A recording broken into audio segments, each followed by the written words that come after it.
मैं अपना एक पैगाम रिकॉर्ड करना चाहता हूँ। अगर उस मलऊन और उस खबीस नमरूद की औलाद तक मेरी ये बात पहुंच सकती है तो पहुंचा दी जाए। तुमने बहुत भौंक लिया अपने मंदिर में बैठ करके, तुम प्रेस क्लब ऑफ इंडिया में बैठ करके बहुत भौंक लिए।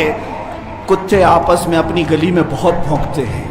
मेरे इस मैसेज को उस मलून तक पहुंचा दें। अगर जरा बराबर भी दम खम है तुम्हारे अंदर, तुम्हारी माँ ने अगर दूध पिलाया है तुमको, तो अब मैं मुनाजरे का चैलेंज नहीं दे रहा हूं, डिबेट भी नहीं करूंगा, बातचीत भी नहीं करूंगा। आओ मैं ऐलान करता हूं, 8 दिन के अंदर तुम दिल्ली पहुंचो, किसी मैदान में पहुंचो, अपनी सारी मुकद्दस किताबें लेकर के आओ। इंशाअल्लाह अज़ीज ये फकीर कुरान पाक लेकर हाजिर होगा। हम आएंगे, तुम अपने सारे गुरु घंटालों को लेकर जमा हो जाओ। मैं मुनाजरे का चैलेंज नहीं दे रहा हूं, तवज्जो चाहता हूं। मैं डिबेट करने की बात ही नहीं कर रहा हूं। ये न्यूज एंकर जितने दज्जाली मीडिया वो भी सुन लें, अपने डेस्क पर बैठ करके टट्टू लोगों को लड़ाते रहते हैं वो भी सुन लें। कुरान, इस्लाम, रसूल की जात पर हमले कराने के लिए जरखरीद लोगों को बिठाते हैं, वो भी सारे न्यूज एंकर, ये पंडित सब जमा हो जाए मैदान में। ये फकीर कादरी हाजिर होगा, एक बड़ी आग जलाई जाए, आग लगाई जाए। मैं उससे कहता हूं, मैं भी आग में दाखिल होऊंगा, तू भी आग में दाखिल हो जा। जो सलामत रहेगा उसका दीन हाथ पहचाना जाएगा।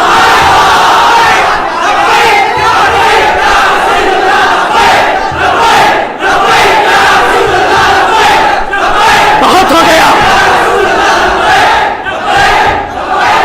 है मुसलमानों, बहुत हो गया एहतजाज, बहुत हो गए प्रोटेस्ट, बहुत हो गए इनसे मुतालबे करना कि इसको गिरफ्तार करो, इसका सर चाहिए। आओ आज आर पार की बात कर लेते हैं। जमाना गुजर गया, 800 साल हो गए। सरकार गरीब नवाज को भी यही चैलेंज किया गया था। मोइनुद्दीन हसन चिश्ती ने हिंद में यह बताया था कि जो नबी का गुलाम होगा वो आग में भी कूद जाएगा। इंशाअल्लाह अज़ीज़ मैं गुनहगार जरूर हूं, मेरे अखलाक बुरे जरूर हैं, लेकिन जब बात मेरे मजहब की आएगी, कुरान की आएगी, नामे मुस्तफा की आएगी, मैं बरसरे ऐलान आज फिर कहता हूं, आओ तुम सारे पंडित मिलकर के आओ, आग लगाई जाए। तुम सब पूरी दुनिया को दिखाना, मैं भी आग में दाखिल होऊंगा, तुम भी आग में आ जाना। देखते हैं किसके जिस्म को आग जलाती है। अगर मैं सलामत रहा तो मेरे दीन की बात होगी, और इंशाअल्लाह अज़ीज़ मुझे यकीन कामिल है कि अगर आग पर भी किसी का हुक्म होता है तो सिर्फ मेरे रब्बे ज़ुल जलाल का है। मुझे आपका आग के कुएं में कूदने वाला चैलेंज शहर स्वीकार है, लेकिन मैं आपको आग के कुएं में कूदता हुआ नहीं देखना चाहता। अगर वास्तव में आप एक सच्चे मुसलमान हैं, वास्तव में आप एक सच्चे मौलाना हैं, और जो शब्द आपने संतों, महंतों और गुरुओं के लिए प्रयोग किया कि अगर आपकी माँ ने आपको दूध पिलाया है, ये शब्द आपके ऊपर लागू करते हुए कि मुफ्ती मौलाना सलमान अजहरी साहब, यदि वास्तव में आप एक सच्चे मुसलमान हैं और अगर एक सच्चे खुदा की इबादत करते हैं, और अगर आपको अपनी माता ने दूध पिलाया है, तो मेरे इस निमंत्रण को, मेरे इस प्रस्ताव को, जो मैंने आपके चैलेंज को स्वीकार किया है, आप इसको सहर्ष स्वीकार करेंगे और आग में आपको नहीं कूदना,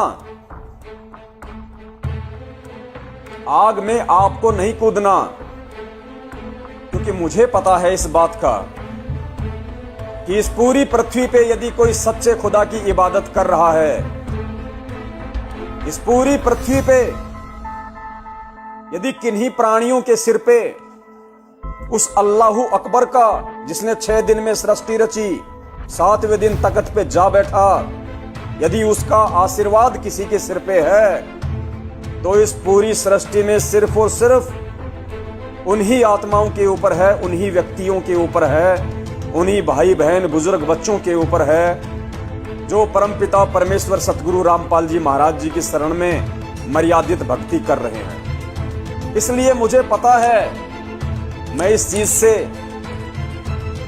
अनभिज्ञ नहीं हूं। मुझे पता है कि ना आप अग्नि से बचने वाले, ना आप किसी और चीज से बचने वाले। 101% आपकी डेथ होनी है। आपको काल, वो शैतान जिसकी आप इबादत करते हैं, आपको अपनी आगोश में लेगा। वो यही चाहता है।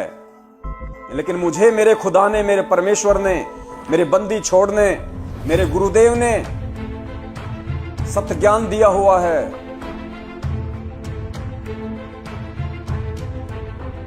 सच्ची भक्ति विधि दी हुई है और मुझे धर्म की परिभाषा बताकर धार्मिक बनाया है। उस दयालु ने मेरे अंदर दया का गुण दिया है और मुझसे कहा है कि पूरी पृथ्वी पर रहने वाले जितने भी प्राणी हैं, चाहे वो मानव शरीरधारी हो, चाहे पशु पक्षी कीट पतंगों की योनि में हो, सब हमारे भाई बहन हैं। उन सब में उस परमपिता परमेश्वर अल्लाह अकबर की आत्मा निवास करती है। क्योंकि परमेश्वर शरीर नहीं देखता, अल्लाह शरीर नहीं देखता, अल्लाह शरीर में अपनी आत्मा देखता है।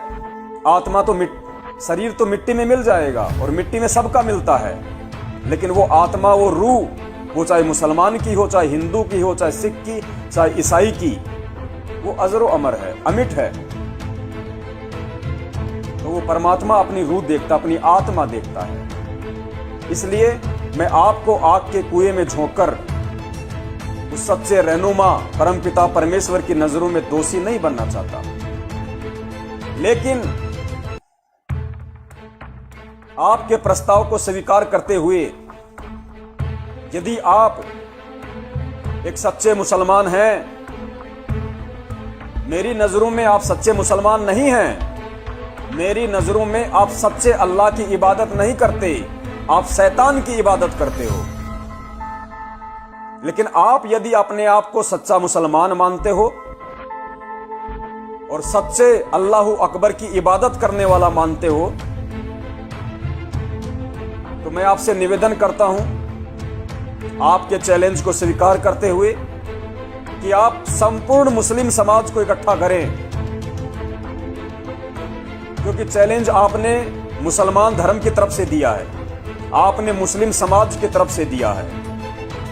इसलिए आपकी जिम्मेदारी बनती है कि चाहे दिल्ली हो, चाहे बॉम्बे हो, चाहे देश और दुनिया का कोई भी कोना हो, आप मुसलमान धर्म के जितने भी धर्म गुरु हैं और देश की जितनी भी मीडिया है, आप उसको इकट्ठा करें। पूरे देश विदेश में इसका प्रचार हो कि इस पूरे हिंदुस्तान में अपने आप को जगत गुरु तत्वदर्शी संत रामपाल जी महाराज का शिष्य कहने वाला पवन दास डंके की चोट पे सोशल मीडिया पे लाइव प्रोग्राम के माध्यम से ये ऐलान कर रहा है कि वर्तमान का जो मुसलमान समाज है, वर्तमान के जितने भी मुस्लिम धर्म को मानने वाले लोग हैं, वो सब के सब शैतान की इबादत करते हैं, उस अल्लाह अकबर की इबादत नहीं करते। और दुनिया में यदि कोई धर्म है और आने वाले समय में यदि कोई धर्म बचेगा, सिर्फ मानव धर्म बचेगा और मानव धर्म ही चलेगा। डंके की चोट पे कह रहा है और इस बात का प्रमाण देने के लिए वो ये शर्त रख रहा है कि वो मुसलमान धर्म के किसी भी मौलवी को, किसी भी मुफ्ती को, किसी भी मौलाना को, किसी भी पीर को आग के कुएं में कूदने के लिए बाध्य नहीं कर रहा, कायरों वाला काम नहीं कर रहा, बुज़दिलों वाला काम नहीं कर रहा, हत्या और मारकाट की बात नहीं कर रहा। वो एक धार्मिक व्यक्ति है और धर्म के अनुसार बात कर रहा है कि पूरे मुस्लिम समाज को इकट्ठा किया जाए, मुस्लिम समाज के धर्म गुरुओं को इकट्ठा किया जाए, देश की मीडिया को सूचित किया जाए, इकट्ठा किया जाए और देश विदेश के किसी भी कोने में एक मंच तैयार किया जाए और वहां पे मुफ्ती सलमान अजहरी की कंडीशन के अनुसार एक बड़ा सा कुआं खोदा जाए, उसमें आग को उत्पन्न किया जाए, अंगारे लपटे लेती हुई आग, और उस धधकती हुई आग के कुएं में मुफ्ती सलमान अजहरी साहब नहीं, मुसलमान धर्म का कोई व्यक्ति या कोई मौलाना नहीं, उस धधकती हुई आग में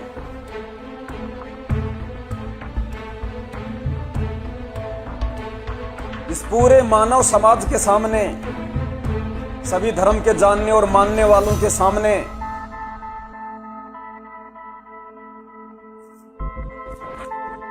अपने परमपिता परमेश्वर सतगुरु रामपाल जी महाराज जी की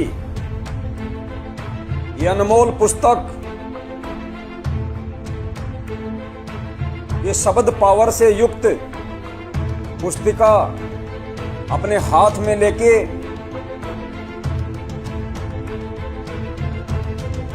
और इस पूरी दुनिया में जितने भी धर्म के लोग हैं, चाहे वो श्री राम को मानने वाले हो, चाहे कृष्ण को मानने वाले हो, चाहे ईसाई धर्म के संस्थापक ईसा मसीह को मानने वाले हो, चाहे गुरु नानक देव जी को मानने वाला सिख समाज हो, चाहे महावीर जी को मानने वाला जैन समाज हो और हजरत जी को मानने वाला मुसलमान समाज हो, उन सब की आंखों पे बंदी अज्ञानता और मूर्खता की पट्टी हटाने के लिए, उन सब की आंखों से मोतियाबिंद हटाने के लिए, उन सब की आंखों से धार्मिकता का उल्टा चश्मा हटाने के लिए और उन सबको ये बताने के लिए कि सन 1994 से 2014 तक परम पूज्य सतगुरु रामपाल जी महाराज जी ने जो ज्ञान दिया, उस ज्ञान आधार से अभी तक जो व्यक्ति नहीं समझ पाया कि धर्म क्या है, धार्मिकता क्या है, सतगुरु क्या है, मानव जन्म प्राप्त करने का मकसद क्या है और मानव जन्म प्राप्त करके कौन सी भक्ति विधि और साधना करनी चाहिए, किस खुदा की इबादत करनी चाहिए, किस भगवान की पूजा पाठ करनी चाहिए, कौन कौन से वो धार्मिक वो कर्म हैं, वो यज्ञ हैं जो करने चाहिए, जिससे यह जीव 84 लाख योनियों के जन्म मरण से मुक्त हो जाए। इस बात को जग जाहिर करने के लिए, साबित करने के लिए और यह पूरी दुनिया को दिखाने के लिए कि सतगुरु की भक्ति में कितना दमखम होता है, सतगुरु के आशीर्वाद में कितनी पावर होती है। उस धधकती हुई आग में पूरी दुनिया के सामने ये सतगुरु रामपाल जी महाराज जी का अदना सा शिष्य पवन दास इस छोटी सी पवित्र पुस्तिका को, जो कुरान शरीफ से लाख गुना ज्यादा पाक और पवित्र है, जो वेदों से भी लाखों गुना ज्यादा पवित्र और पाक है, गुरु ग्रंथ साहिब से भी लाखों गुना पवित्र और पाक है, बाइबल से भी लाखों गुना पवित्र और पाक है। इस पुस्तिका को हाथ में लेकर और सतगुरु का जयकारा लगाकर उस धधकती हुई आग में चिंता रहित होकर, चेहरे पे खुशी और मुस्कुरान लेकर प्रवेश करेगा और पूरी दुनिया देखेगी, पूरी दुनिया के लोग देखेंगे, नकली धर्मगुरु और पाखंडी धार्मिक ठेकेदार देखेंगे कि इस पूरी दुनिया में, इस पूरी सृष्टि में, इस पूरी पृथ्वी पे अगर कोई असली धर्म है तो वो मुसलमान धर्म नहीं, हिंदू धर्म नहीं, ईसाई, सिख और जैन नहीं, केवल मानव धर्म है। और अगर कोई सच्चा सतगुरु है तो मुसलमान धर्म का कोई मौलवी नहीं, हिंदू धर्म का कोई पंडित नहीं। अगर कोई सच्चा सतगुरु इस धरती पे प्रकट है, मौजूद है, खुद वो कबीर परमेश्वर है जो सतगुरु रामपाल जी महाराज जी का रूप बना के धरती पे 8 सितंबर 1951 को प्रकट हुआ है। और सतगुरु की दया रही, सतगुरु का आशीर्वाद रहा, मुझ 2 कौड़ी के तुच्छ इंसान की कोई औकात नहीं। कहते हैं अल्लाह मेहरबान तो गधा पहलवान, तो भाई सतगुरु मेहरबान तो ये गधा पवनदास पहलवान। और हंसते हंसते पूरी दुनिया के सामने सतगुरु का जयकारा लगा के मुस्कुराते हुए, क्योंकि मुझे परमेश्वर ने जीवित मरना सिखाया है, उस आग में प्रवेश करूंगा आपके चैलेंज अनुसार। और पूरी दुनिया देखेगी, और दुनिया के साथ साथ वो आसमान के फरिश्ते भी देखेंगे, जिन्हें हिंदू धर्म वाले 33 करोड़ देवी देवताओं के नाम से जानते हैं। मुसलमान जिन्हें फरिश्ते कहते हैं, वो भी टकटकी लगा के देखेंगे कि सच्चे सतगुरु की भक्ति में कितनी पावर होती है। सच्चा सतगुरु कैसे शब्द रूप में अपने भगत के साथ रहता है। सच्चा सतगुरु कैसे एक मर्यादित भगत की पल पल रक्षा करता है और साईं की तरह हर पल उसके साथ रहता है। पूरी दुनिया देखेगी, पूरी सृष्टि देखेगी। ये आपके चैलेंज को स्वीकार करते हुए पूरे मुस्लिम समाज से और मुफ्ती मौलाना सलमान अजहरी जी से मेरा निवेदन है, मेरी प्रार्थना है कि आप अपने आप को एक सच्चा मुसलमान साबित करते हुए, अपने आप को सच्चे खुदा की इबादत करने वाला साबित करते हुए और वास्तव में एक माँ का दूध पीकर पला और बड़ा हुआ नौजवान साबित करते हुए मेरे इस निमंत्रण को स्वीकार करेंगे, ऐसी मुझे उम्मीद है।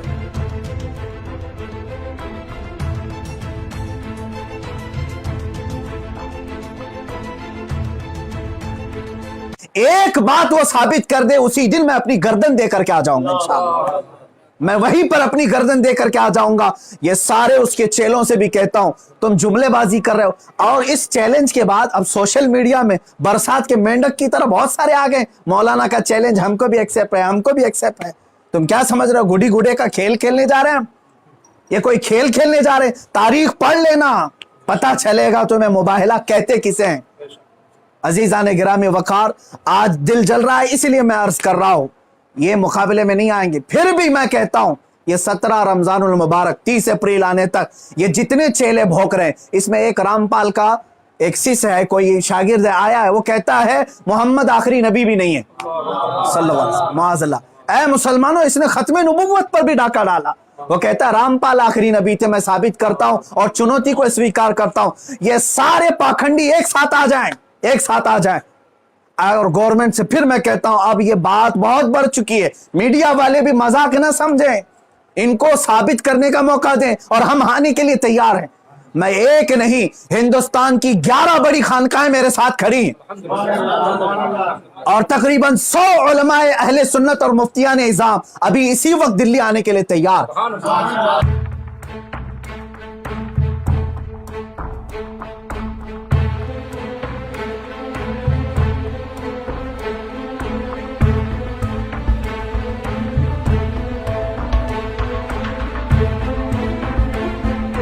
मेरे अजीजों, यहां पर आखिरी मैं एक मैसेज ये देता जाऊंगा, जिन लोगों को ये बेचैनी है, बाज मीडिया रिपोर्टर्स और दूसरे लोगों ने मुझे राब्ता करके ये कहा कि इससे हिंदू मुस्लिम या कम्युनल हार्मोनी ना पैदा हो जाए, मैं इसको स्पष्ट करता हूं, बार बार मैं कहता आ रहा हूं, हिंदुस्तान के दीगर हिंदुओं से या दूसरे पंडितों, संतों और महंतों से मेरा कोई झगड़ा नहीं, मैं उनसे कोई बाज पुरुष नहीं कर रहा हूं।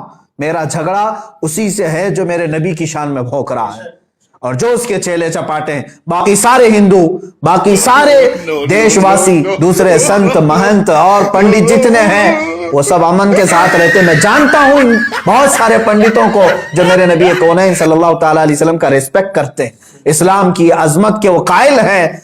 हम उनके साथ बहसो मुबाहिसा भी नहीं कर रहे हैं, बल्कि